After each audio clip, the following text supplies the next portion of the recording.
दो बहुएं। नीता को तारीफ शब्द पता ही नहीं था। घर के सारे काम वे एकदम सही सही करती थी। खाना बहुत स्वादिष्ट बनाती थी, लेकिन फिर भी आज का खाना अच्छा था। बहू ऐसा उसकी सास कभी भी बोलती नहीं थी और पति भी कभी भी उसकी प्रशंसा नहीं करता था। उसने बनाया हुआ खाना चुपचाप खा कर उठकर दोनों पति और सास चले जाते थे। उसने खाना खाया या नहीं इसका उन दोनों को फर्क नहीं पड़ता था।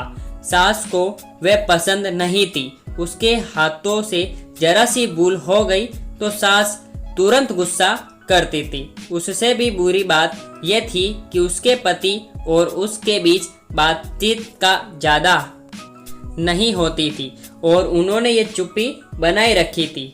वह उस पर ध्यान नहीं देता था। परदेश में पढ़ाई करने गया हुआ छोटा देवर मात्र समय समय पर नीता को फोन करता था। पूछता था, भाभी कैसी हो? उसका फोन आने पर नीता बहुत खुश होती थी। अपना मन हल्का करने का उचित स्थान था। नीता का कुछ ही दिनों में देवर की पढ़ाई खत्म हो गई और वे घर आया। थोड़े समय के भीतर उसे एक अच्छी नौकरी भी मिल गई। नीता को बहुत आनंद आया हुआ। नौकरी लग जाने के बाद उसकी सास अपने छोटे बेटे की शादी के लिए बातचीत करने लगी, पर देवर को एक भी लड़की पसंद नहीं आती थी। इसने ही बोला होगा उसे मना करने को सोचकर सास नीता को ही दोष दे रही थी। नीता को चिंतित देखकर देवर ने अपनी माँ से कहा, मैं एक लड़के से बहुत प्यार करता हूँ, मैं उसी से शादी करूँगा। उसने जिद की। देवर जी, ये बात पहले बतानी चाहिए थी ना। नीता ने ये बात अपने पति के कान पर डाली। इस बात पर उसने थोड़ी किटपिट की, लेकिन लड़की देखकर वह भी तैयार हो गया। सवाल बच्चा सास का। अपने छोटे बेटे का मन कैसे दुखाएगी वे। बाद में उनकी भी हाँ हो गई। नीता को बहुत खुशी हुई। उसे लगा एक अच्छी सहेली आ जाएगी अब साथ देने के लिए, दिल के राज बताने के लिए। पर कैसी होगी छोटी देवरानी? रस बस जाएगी हमारे साथ और इस घर में, या वे एक अलग दुनिया बसाने पर जोर देगी? देवर जी को इस विचार में थोड़ा टेंशन में आ गई नीता। कुछ दिनों बाद नीता की छोटी देवरानी चौखट लांग कर घर में आई। देवरानी के घर में आते ही सारे घर की जिम्मेदारी अपने हाथों में ले ली। बस अब सास ने अपनी छोटी बहू की ज़्यादा ही तारीफ करना शुरू कर दिया। उससे माँ जैसा प्यार करने लगी। ये देखकर नीता की आंखों में आंसू आ जाते हैं। वो सोचती, मैं भी तो यही काम करती थी, फिर मेरे साथ ही क्यों ऐसा बर्ताव। अब थोड़े दिनों बाद छोटी देवरानी पूरे घर पर राज करेगी और फिर मेरी जगह वहाँ पर कोने में होगी। अपने ही विचारों में खो गई नीता।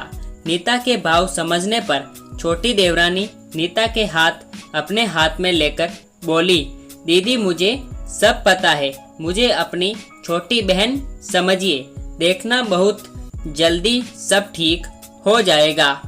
छोटी देवरानी ने पूरे घर की जिम्मेदारी तो ले ली, लेकिन कामों में कुछ न कुछ बार बार भूल करती थी। फिर देवरानी नीता के पास जाती और मदद मांगती थी। ऐसा रोज ही होने लगा। ये देखकर सास लेकिन गुस्सा हो गई। मेरे रहते हुए वे छोटी बहू बड़ी बहू को क्यों पूछती रहती है। फिर सास भी रसोई घर में आकर चार काम शुरू करने लगी। धीरे धीरे वे छोटी बहू के साथ साथ अनजाने में बड़ी बहू से भी प्यार से बर्ताव करने लगी, प्यार से बोलने लगी, नए पदार्थ दोनों को सिखाने लगी, भूल समझ कर समझ जाने लगी। अब सास और दोनों बहुओं में अच्छी दोस्ती होने लगी। इस वजह से बड़ी बहू का स्वभाव भी अच्छा होने लगा। उसके स्वभाव में खुलापन आ गया। सास भी दोनों के साथ कभी शॉपिंग तो कभी फिल्म देखने जाने लगी। वो अपनी दोनों बहुओं को समान प्यार करने लगी थी। इस वजह से घर का माहौल हंसता खेलता हो गया।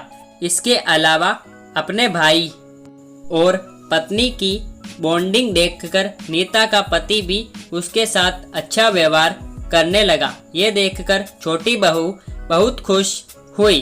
दीदी, घर पर पहले आप ही का हक था। ऐसा बोलकर छोटी बहू ने पूरी घर की जिम्मेदारी अपने जेठानी को दे दी। साल भर में नीता के देवर को अच्छे वेतन और बड़ी पोस्ट पर स्थानांतरित किया गया।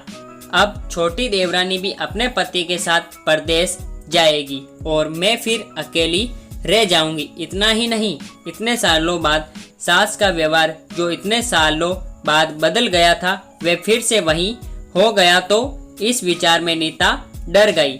देवरानी की नीता को इतनी आदत हो गई थी कि उसके बिना घर काटने को दौड़ेगा। देवरानी के आ जाने से घर का माहौल बदल गया था। वह थी ही ऐसी खुश मिजाज और ऊर्जावान, जैसा के नाम से पता चलता है। यहाँ देवरानी की हालत भी कुछ अलग नहीं थी। उसे दुख हुआ कि यदि यहाँ रहना पड़ा तो उसे अपने पति से दूर रहना पड़ेगा। नीता के देवर की जाने की गड़बड़ और देवरानी मात्र टेंशन होने के कारण नीता सोच में पड़ी। अंत में उसने देवरानी को पूछा तो देवरानी ने जवाब दिया कि दीदी, मैं सारा दिन नए स्थान पर अकेली रहूंगी, उससे अच्छा मैं यही हूँ। आपके देवर को बोला है मैंने, शनिवार और रविवार की छुट्टियों में आप ही यहाँ आ जाया करें। मैं भी उनके साथ जाया करूँगी। बीच बीच में थोड़ा बदलाव के लिए उस पर वे बोलते हैं कि 6 महीनों में वापस यहाँ ही बदली कर लूँगा मैं। अपने पति की नकल करके देवरानी बोली और छोटी देवरानी भी हंसने लगी। अपनी आंखों के आंसू पोंछते हुए नीता बोली, छोटी, ये दिन वापस नहीं आने वाले। जाओ तुम अपने पति के साथ, उनके साथ भी तो कोई होना चाहिए ना। दीदी, आपने मुझे बड़ी बहन का प्यार दिया, वैसे ही भैया के रूप में एक बड़ा भाई मिला। ये भरा हुआ संसार छोड़कर मैं कैसे जाऊं? वहां अकेली का मन नहीं लगेगा।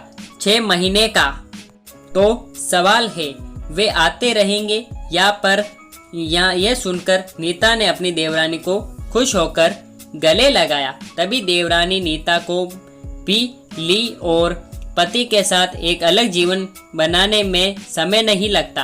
अपने में रहकर पति की प्रतीक्षा में ही आनंद है। दोस्तों, 2 अलग अलग घर और ससुराल से आने वाली ये लड़कियां अपने नए घर के लिए सब कुछ करती है।